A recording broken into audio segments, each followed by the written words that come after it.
ससुरा तू हमके भूलैली आ बोलू कौना रे धन पलो भइली बोल जाके ससुरा तू हमके भूलैली आ बोलू कौना रे धन पलो भइली आ तोर बलमुआ का बिजनेस चलावे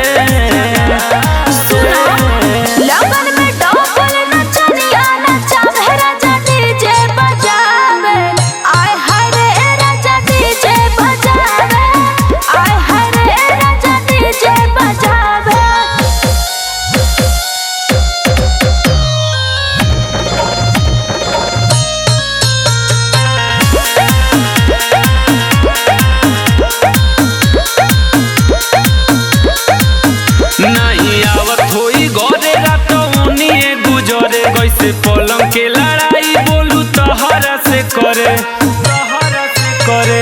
रहेला बिजी तब करेला प्यार हो सट्टा बनमुआ लिखेला गता बड़ी पैसा लगन से कपावे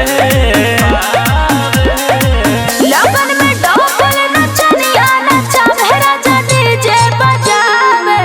आय हरे राजा डीजे बजावे आय हरे राजा डीजे बजावे आय हरे राजा डीजे बजावे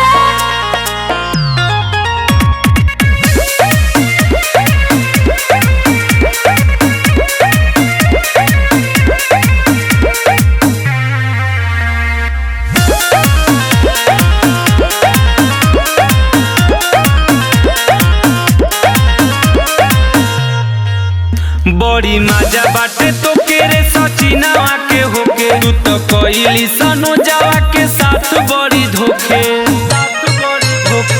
पिया के डीजे के बड़ी नाम हो जिला जवाहर आना जाना तमाम अब तो जपेली असीसवा के नावे लगन में डबल नचनिया नचावे राजा डीजे बजावे आय हरे राजा डीजे बजावे आय हरे राजा डीजे बजावे